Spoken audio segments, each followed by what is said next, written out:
ಓಂ ಶ್ರೀ ಗುರು ಬಸವಲಿಂಗಾಯ ನಮಃ. ಇವತ್ತ ಬಹಳ ಖುಷಿ ಆಗ್ತದೆ. ಸನ್ಮಾನ್ಯ ಅರಣ್ಯ ಸಚಿವರಾದಂಥ ಈಶ್ವರ್ ಖಂಡ್ರೆ ಅವರು ಒಂದು ಐತಿಹಾಸಿಕ ಕಾರ್ಯವನ್ನು ಮಾಡಿದ್ದಾರೆ.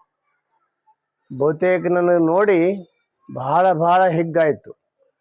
ಸಾಸಿಯ ಮೇಲೆ ಸಾಗರ ಹರಿದಂತಾಯಿತಯ್ಯ ಅನ್ನುವಷ್ಟು ನಮಗೆ ಸಂತೋಷ ಆಯಿತು.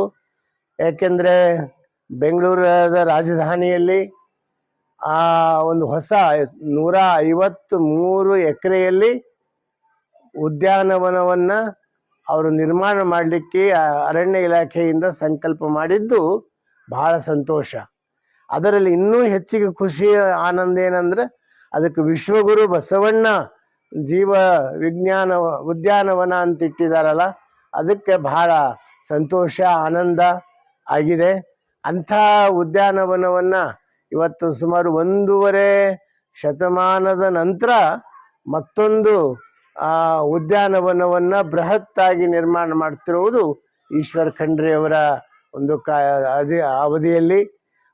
ಇಂಥ ಬೆಂಗಳೂರು ರಾಜಧಾನಿ ಅಂತ ಇದರಲ್ಲಿ ಒಂದು ಐತಿಹಾಸಿಕ ಕಾರ್ಯವನ್ನು ಅವರು ನಿರ್ಮಾಣ ಮಾಡಿದ್ದು, ಐತಿಹಾಸಿಕ ಕಾರ್ಯವನ್ನು ಮಾಡಿದ್ದು ಬಹಳ ಸಂತೋಷ. ನನಗಷ್ಟೇ ಅಲ್ಲ, ಎಲ್ಲ ಬಸವಪರ ಸಂಘಟನೆಗಳಿಗೆ, ಎಲ್ಲ ಮಠಾಧೀಶರ ಒಕ್ಕೂಟದ ವತಿಯಿಂದ ಎಲ್ಲರಿಗೂ ಸಂತೋಷ ಆಗಿದೆ.